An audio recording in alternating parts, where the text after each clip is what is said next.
Hey everyone, welcome to Cricket Fanatics Magazine. Tonight we're doing a fan Q&A session. Aditya wasn't able to make it tonight, so it's just going to be myself with you guys, and you guys get to ask me as many questions as you want to. It can be cricket related, non-cricket related. But I just want to start off this video with an important message. My thoughts and prayers, myself and all the Cricket Fanatics Magazine team. Um, all our prayers are with Murli Kumalo and his family. I don't know if you guys heard the news, but there was a hectic case that took place in the UK. I'll read out what actually happened to him. Um, yeah, it's hectic. He's in hospital, or he's in hospital currently in Bristol. He was apparently badly assaulted, and he had severe injuries. They operated on him, and he was placed on a life support machine at first. And then the doctors had to help him breathe, and then he was heavily sedated. And then since then, um, it took a couple of hours. Of course, he was a lot more stable, um, and then he went for the operation. The operation was successful, and the latest update that we got personally from Monley is from his agent, actually, as well as Tian Kukumuru, who's a very good friend of his. Monley is out of surgery. This was around about 11 o'clock this morning, and all seems to have gone well. They're doing they were doing regular CT scans, and they were keeping an eye on him, and hopefully they will find more about the doctor. And now since then we haven't really heard much yet, but I will update you guys on social media on everything that has happened, etc.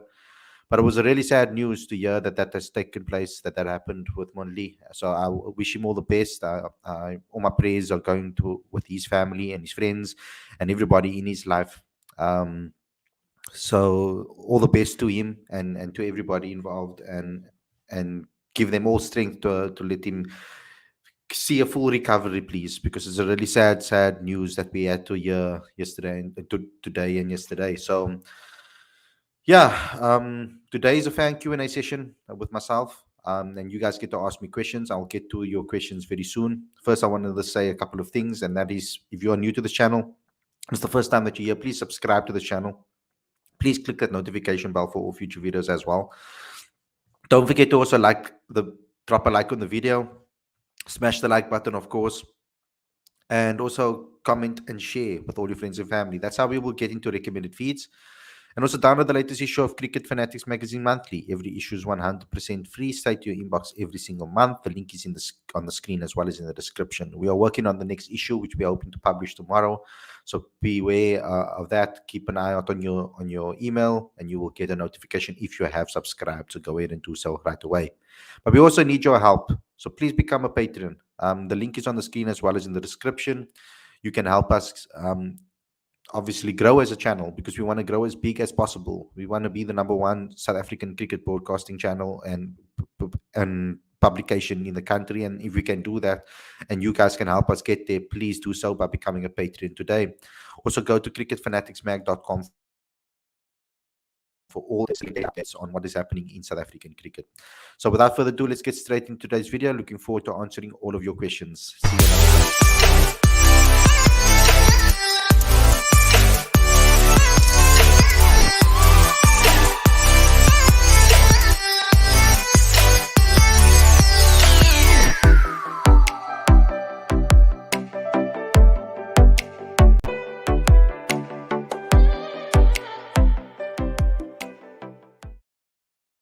A very good evening and welcome to Cricket Fanatics Magazine. This is your daily show. I'm your host, Maiden, and this is the show where we talk about all the major talking points in South African cricket. So what will we be doing today?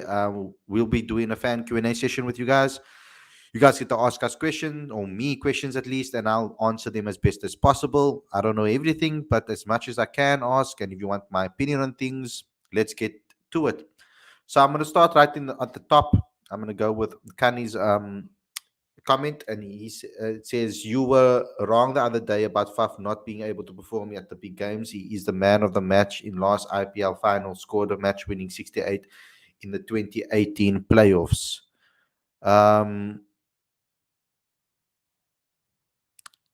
when CSK won it the last time, what I saw is that he didn't score in that particular match. Um, there's been there has been some World Cups as well where he hasn't necessarily come to the party, and people have been questioning. I didn't say necessarily me, but people have been questioning his big match temperament when it comes to big games. Now, I'll have to go more in detail on Faf's career and having a look at it more in detail. So let me know what you guys think about that. He also forgot he 80 in 2015 World Cup semi-final, but it didn't win us, get us over the line, unfortunately. As well, there was a lot that went down in that 2015 World Cup final. It wasn't all his fault, of course, but he performed in that match, and I agree. But there has been a narrative that has gone around, and that's what I meant when I said what I said. There was a narrative going around that he hasn't necessarily performed in the big games, and I wanted to know if that is true from you guys, and you've answered the question. The guy that never performs in big games is the cock. That's why I want him to be dropped from the team and give an opportunity to youngster like Rickerton or Rulofson. Abinab says, does Bavuma deserve a T20 to be in the T20 lineup? I'd say yes. Khalid, bro, do you think South African up and coming global T20 league should have at least 8 teams instead of six? Or do you think in future could see 8 teams in SAT20 league? I think we will see in the future. And there was discussions about the Mzansi Super League having extra teams, 2 extra teams. There was talk about that. So I'm sure they will eventually move to 8. But I think they want to first start off having less teams so that they can get the tournament off the up and running and off the ground, and make sure that they get all the nitty gritty stuff in place and that it's a successful tournament. So I think eventually they will probably move to that. Hardy, bro, is young gun pacer Gerard Fourie? He was a talented young gun pacer. Where is he now? I'm actually not 100% sure. You've asked this question quite a bit, and I never actually went and checked what the where he is now and what he's doing. Um, I will try my best to go and check this out and do more research on it and try to find out where he is. Maybe even possibly could bring him on the show in the future, if that is possible. Um, I will try and get hold of him and see if I can do that.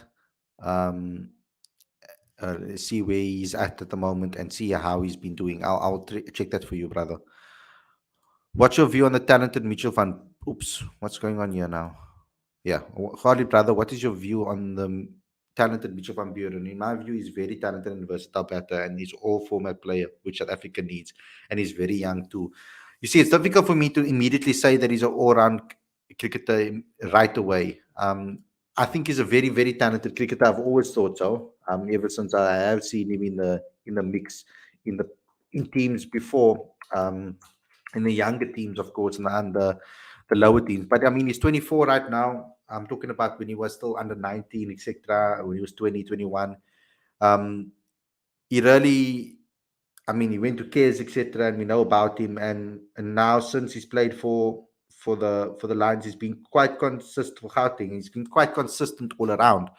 And when you look at his stats, I mean, you look at his first class cricket record, you look at his list A cricket record, and you look at his T20 record. He seems to have adapted to all three formats. So you're correct in saying that so far, a well all-rounded player. And he is. We obviously want to see him be selected a lot more often and see where his career can go if he can really allow his career to take off. And like I said, he's according to his stats. And when you look at his stats, he's managed to adapt to each individual um, style of cricket. Not style of cricket, but every format of cricket. He's like I said, he's averaging over 50 in first class cricket, and at a decent at a strike rate that is obviously acceptable. You could say 57 in the first class cricket. Then in List A, he averages 52, and he has strike rate at 92, which is quite good for batter in List A cricket. And then if you look at his T20 record in 17 matches, he's averaging 33 with a strike rate of 129. So he's managed to adapt to each level of cricket. I'm hoping I get to see him more because he's a very talented player and I love watching him bat. I've always enjoyed watching him perform. It says ignoring talented George Linder, but that guy is quality cricketer and doing good in English county and in English domestic T22. But this is just constantly ignoring inside. That is not fair. I do think that it's not fair the way they've treated George. To be honest, I've said this in the past. Actually, I've actually mentioned it before. I said that I feel that he should be treated. He should have been treated better. It was very unfair the way they treated him, especially for that World Cup. I thought he would be in the squad and not. I really honestly thought he would be in the squad and maybe even get some game time because he was the type of player we were looking for. You know, someone that can hit the ball as well as spin and add that extra bit of all-rounder ability. But some people would even maybe even say his bowling's better than his batting. Whereas for me in the past, I always thought that his batting was maybe better than his bowling, but he's improved both aspects of the game. Now in England, he's particularly showing what he can do with the bat, and that's very important because I think that really shows what he's capable of and why South Africa should pick him. I mean, I honestly thought that he was going to be the future for South Africa. He's going to be the next big guy that they will be backing um, in the team, especially when they were going to pick a second spinner. But that hasn't been the case. Keshav Maharaj has taken his spot and he's also vice captain as that second spinner in the team. And even if you look at the likes of Bjorn Fortuin, they kind of picked him ahead of George in recent times. So it is a bit unfair, I think, on George. The only thing I can think now is him to just continue putting on the runs, continuously getting the wickets and performing. And at least he's got an opportunity to play for South Africa, where a lot of other cricketers haven't even gotten the chance. Hardly, bro. Like my Indian investing in young pacers like Umran Malik, Krishna, and Avesh Khan. Do you think SA should also invest in pacers like Gerald Coetzee, Corbin Bosch, Michael Pretorius, Dewan Janssen? Yeah, well, Bosch and Michael Pretorius are not necessarily considered youngsters anymore. They kind of um, they're not really necessarily they're closer to 30 than they are to 20. So, but with regards to Gerald Coetzee, awesome, Dwan Janssen, yes, two very good bowlers, and we should invest in them. And I think there will be eyes on them, and I think they have been in the mix now, particularly Dwan and Gerald. I can speak on. But also Corbin, you can say too, and Michal, there has been injuries in the past that has also stopped them from maybe progressing.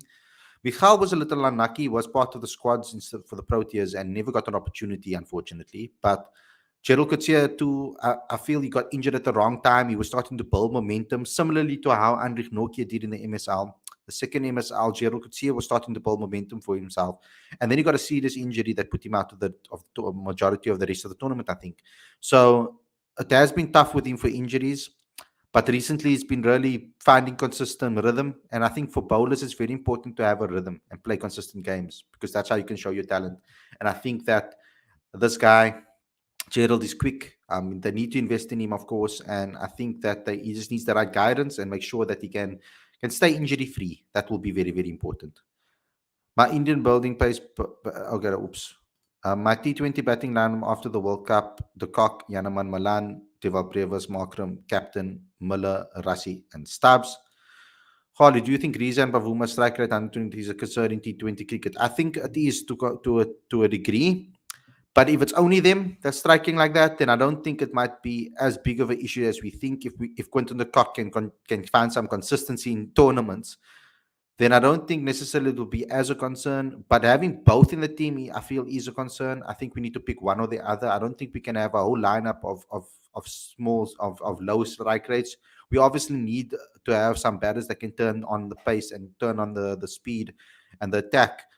So I did have an issue with seeing both of them in the team, but one or the other, I'm okay with either of that because I think both of them kind of play a similar type of game when it comes to T20 cricket. And but yet we've yet gotten to see Temba Bavuma consistently opening the batting for South African T20 cricket, which I hope that they will do because I think that is possibly his best position.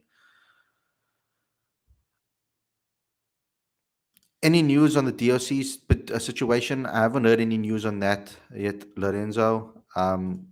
Justin Lord, are you confident in this team? All the batters averaging 30s and they haven't done well in away tests. Are you talking about you? So you're talking about our test squad? Um, I think we need to be patient with this test team.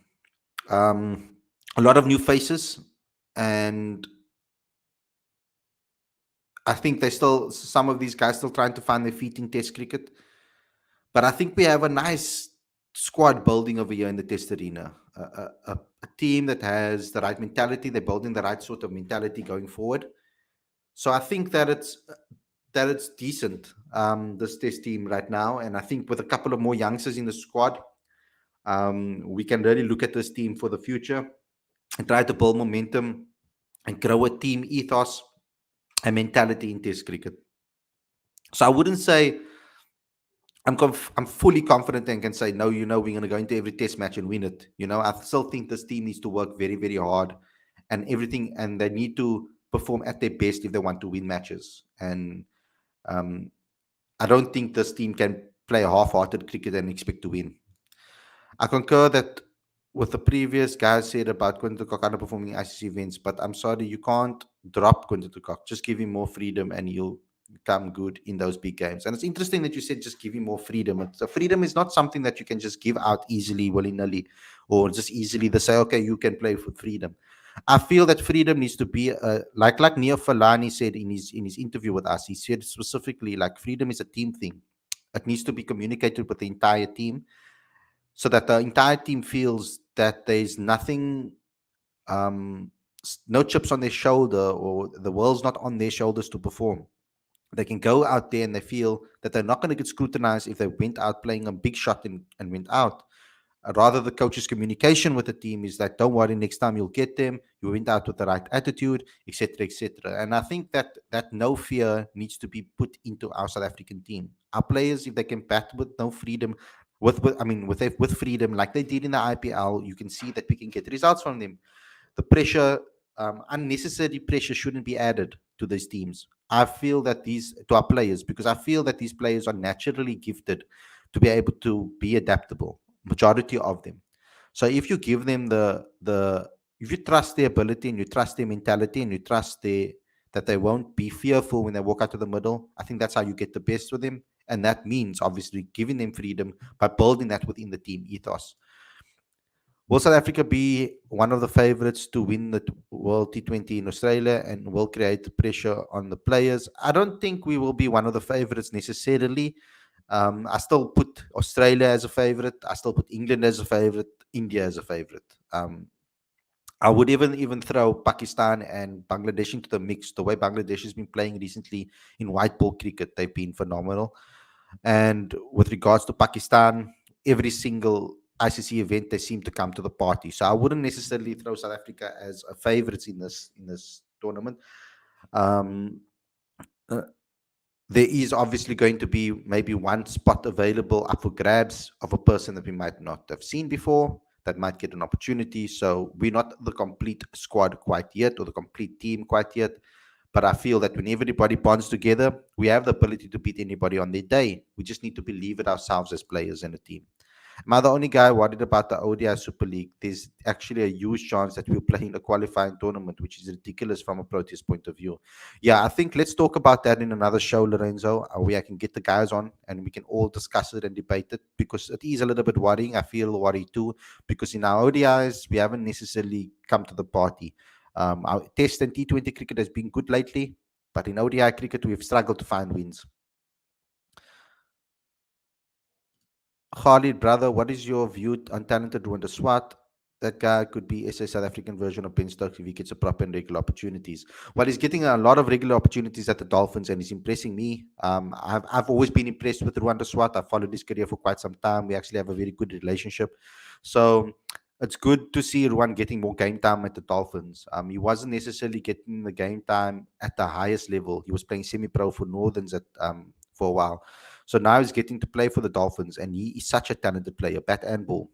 I'm hoping that he can expand his game and start putting himself in the limelight to be able to get that a spot in the Proteas lineup, because he has the talent and all the talent in the world and ability to be able to transform his game into national quality, international quality standard, because we need players like him that can bat at five and bowl quickly as well. He is capable of doing that, definitely. So I hope that he can continue performing the way he does and does, and hopefully one day he will be seen in the Proteas setup. I'm hoping that that will happen. Do you think that Markram is ready to take over the captaincy next year when Bavuma's captaincy role ends? Um, I still do think that Markram needs to find some form in the white ball arena with regards to ODI cricket before he can take over the captaincy immediately. If he can get some momentum going before Bavuma leaves, and like, of course, then I feel yes, he should be in contention. I mean, he's always been a future captain in my eyes. The way he speaks, the way he is with his mannerisms, his beliefs, he's the way he is with players, the way he's well liked within the cricket sphere. Very well mannered guy, very humble guy. Um, he has a very strong mentality. Wants to win, hates to lose, and he has all the attributes that you'd want in a captain. But I don't want to. I want to see him perform and get be more regular in the ODI arena because I think that will make and in the test arena because he's kind of been a little bit off form in the test arena too. So if he can start getting his cricket polished up and ease out and iron out those errors and those small mistakes that he has in his game, technical flaws, whatever, then I would risk it. But I think he needs some before he gets the captaincy. I think he needs some great performances to lead up to it, just to give him some confidence, and then at least he can play on instinct in a way until he's worrying about while he's worrying about the captaincy role, which is so important because there's so much responsibility when you take on as a South African captain. It's not just you captaining the team. There's a lot of off the field things. There's a lot of things around the game that also cause issues. So it's very important that that happens. That he can make sure that he performs at the same time because if he's not performing and then he has the pressure of the captaincy as well, I feel it's just gonna cause problems if that's the case. So you'd want to see I'd want to see him perform as well first and foremost before he gets the captaincy going. I mean my opinion on the matter. Khalid will have no clue if Stubbs will be in the playing 11 for India. I would like to see him I would like to see him there, definitely. I would like to see him get an opportunity. Khalid, can you interview Dev Davis about his experience in the IPL and Mumbai Indians? I have been thinking about it. I will contact him. I just want to give him some time, to settle down here in South Africa before I contact him again. I don't want to be a hassle to him. He deserves his time off, so I will try to get in contact with him as soon as possible and see if he's willing to come and have an interview with us. Okay, I will try my best. This 98. Dayan Khalim also bowls a very heavy ball. I personally think he should come back to Cape Town as he'll definitely play here. The Titans are really screwing him over. I think the Titans are now. At first, I thought he needed to move on, and that was mainly because they had the likes of Vernon Philander, they had the likes of Rory Kleinfeld, they had Jason Smith, and then Dayan Khalim wasn't really getting an opportunity. Then he made the move to the Titans, and then he was getting opportunities, and then he was Titans Player of the Year. And then all of a sudden, they stopped playing him. And I was like, how do you go from Titans Player of the Year to not getting selected? Which was very shocking to me. And he's a very talented cricketer. I've been eyeing him for a long time. He was at my alma mater as well. So I have been keeping tabs on Dayan for quite some time. I'll try to get him on a show and speak to him and see where his head is at as well. It would be nice to catch up with him. Um, where am I now? I lost my place.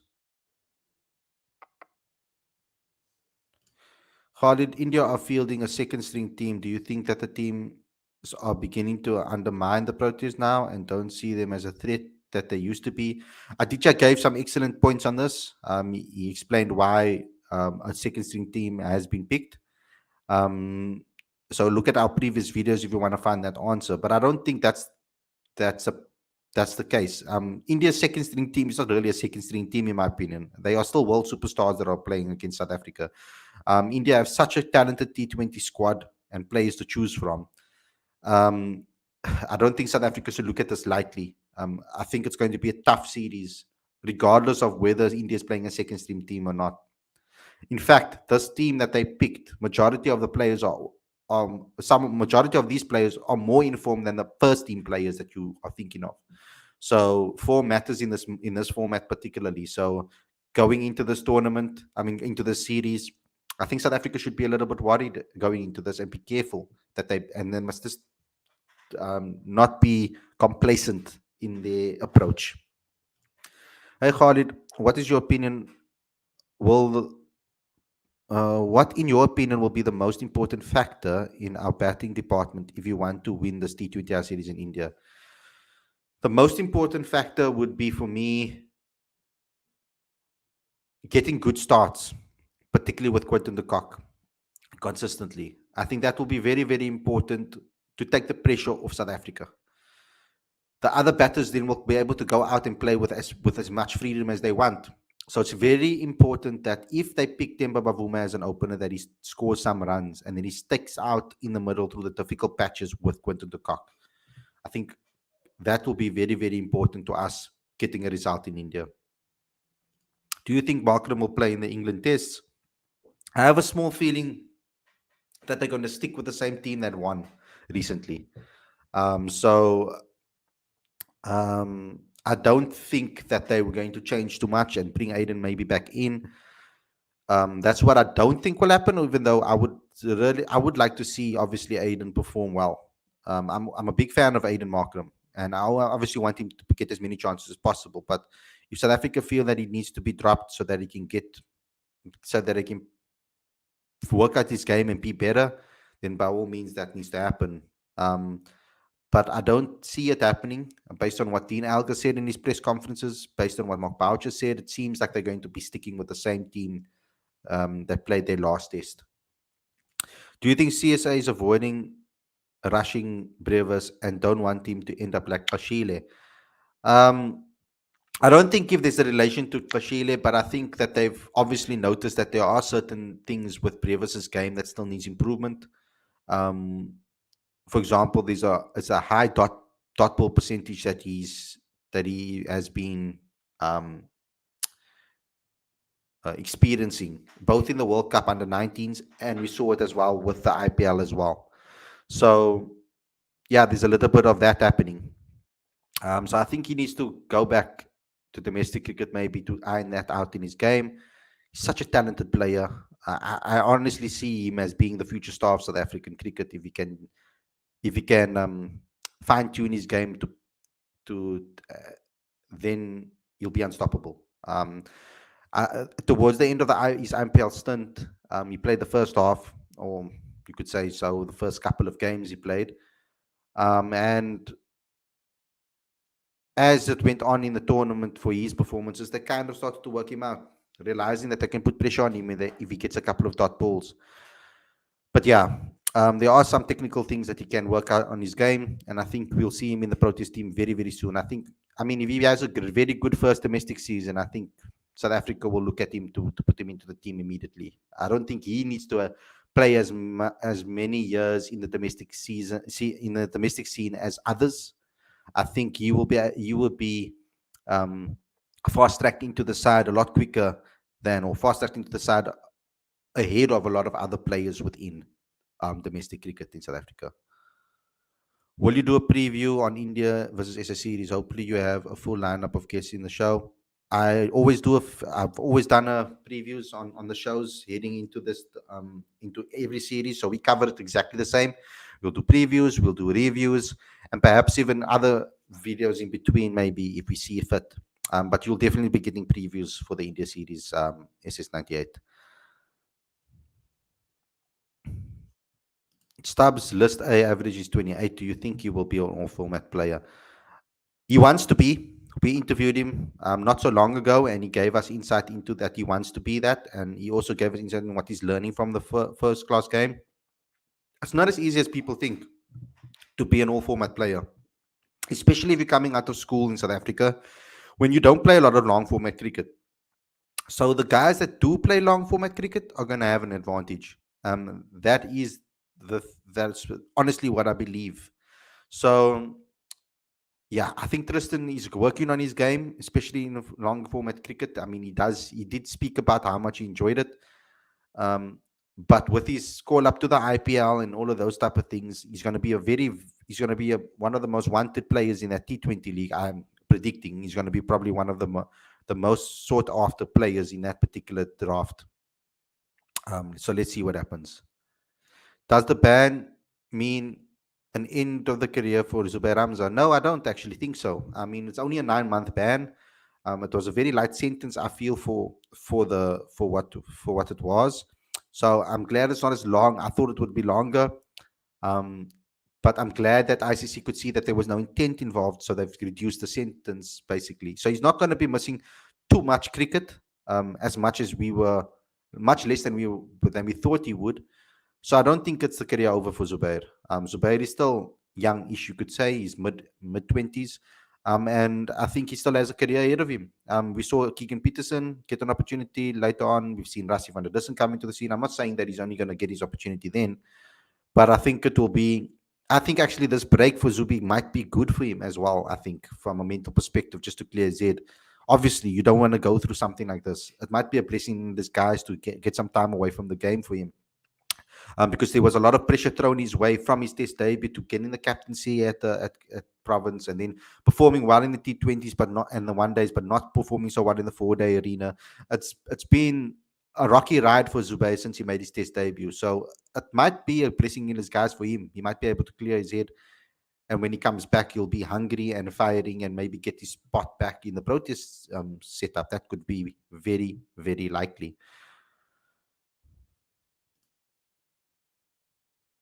Just Justin, brother, wanted to see Dewald Brevis in Proteas colors, man, as soon as possible. Yeah, let's not rush him into it. Um, we need to also look after our younger players, and if we can see that they maybe, um, if you can see that there's maybe some issues in the game, you don't want to rush them into soon, and then they lose all their confidence that they built. And Dewald is very much a confidence player. I don't want to be denting that. I want to try and, if I was in charge, I would try to. Um, what is the word I'm looking for? I want to try. I would want to um, keep his confidence intact as long as possible. Preserve, that's the word. I want to preserve his confidence as much as possible, and make sure that that he doesn't get into too much. You know, that he gets the right guidance and he gets the right um, support system around him. And I think that first class cricket he needs to play specifically, because I think first class cricket will teach him lessons that none of the other formats can teach him, like patience, like running between the wickets, like finding ways to score all around the ground, etc., etc. What's your thoughts on Gian Kluti? Is that a bit embarrassing for a pro cricketer? Yeah, I've been disappointed with Gian Kluti. He hasn't found that consistency in domestic cricket. And when he got his Proteas call up, he hasn't necessarily um, shown his true talent and his ability. Now I don't know what he's going through, or what's made it so tough for him. There's been tournaments where he's been excellent and really shown his quality, and we automatically thought, this guy's going to be the next guy that's going to come to the Proteas. But he has struggled a bit, and we would like to see him be more consistent. So yeah, I don't think he's been anywhere near consistent enough, and I don't think he's been living up to his talent quite yet. There's still a lot within him that he can still give to the game of cricket in South Africa. What is your opinion on Quinton de Kock throwing away his wicket more often than not when trying to big shot unnecessarily? That's my problem with Quinny at the moment. And I do think that having a good calm head at the other end will help him, especially if it's a captain like Timba, because it will be able to calm him down and allow him to feel free that there is an option to get out of trouble. He doesn't feel pressure from the other end if someone else is also struggling to get off the mark. I don't think there's many surfaces that Pavuma really struggles on. You could say perhaps maybe in Australia he might struggle with a very bouncy wickets, but I hardly doubt it. He tends to get on top of balls very quickly, very well. Um, so I think a calm head at the other end will prevent that from Quinton de Kock, just to tell him, hey, slow down, calm down. This is not that type of wicket. Sometimes he might get ahead of himself, and it might be good to have a strong, confident, experienced head at the other end that can just keep him calm and knowing that there's an escape if he is struggling.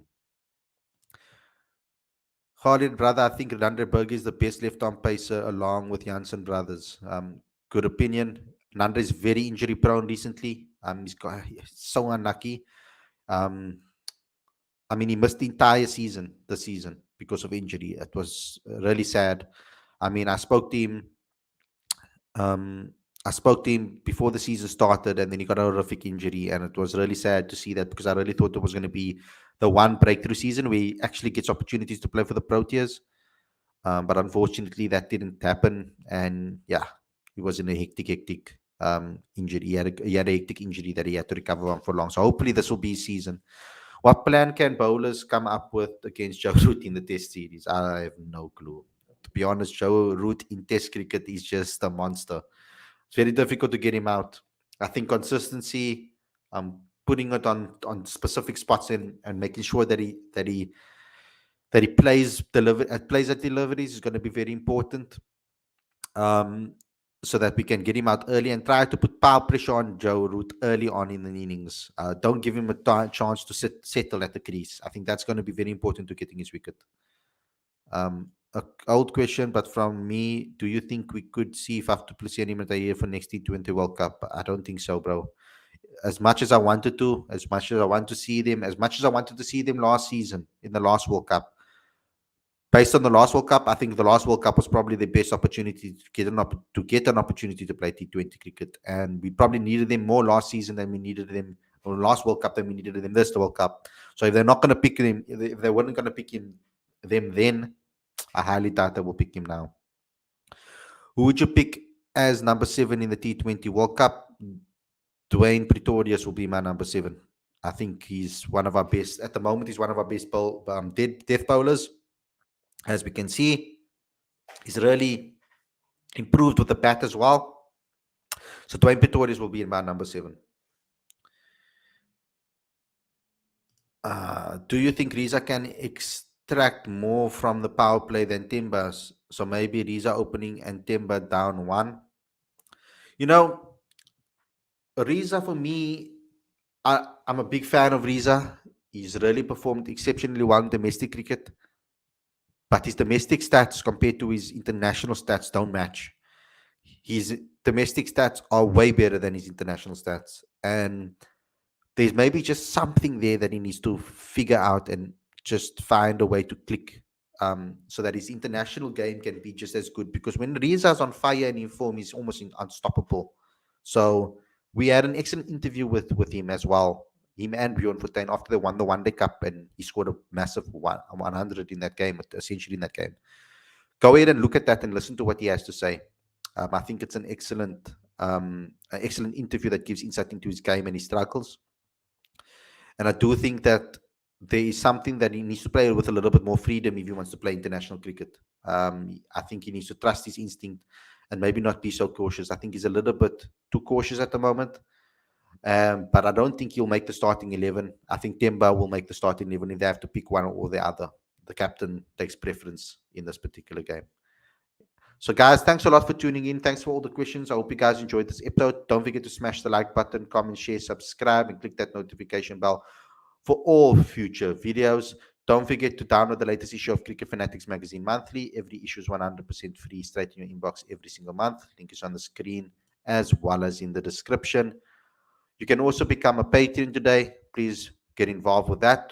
If you guys become patrons, you can help us obviously promote the company a lot better, the channel a lot better, get more fans involved with this channel so that we can get better live streams going forward and bigger live streams going forward with a much more interactive chat. I'm loving all of you guys' interaction right now. It's nice and homely. You guys are all talking. Nice sister from Bashir Walters. But you now in Cape Town, what do you mean organize with sister? You used to sisters every week, every day. But yeah, thanks a lot for everybody for tuning in. I hope you guys enjoyed this episode. Don't forget to do all the prompts that I asked you guys to do. Become a patron as well. It's very important that you do so, because that will help us grow the channel and get better content going forward. Thanks a lot for watching. Enjoy the rest of your day, and I'll see you again tomorrow with another daily show. Don't forget to subscribe to the magazine because it's coming out tomorrow. Peace.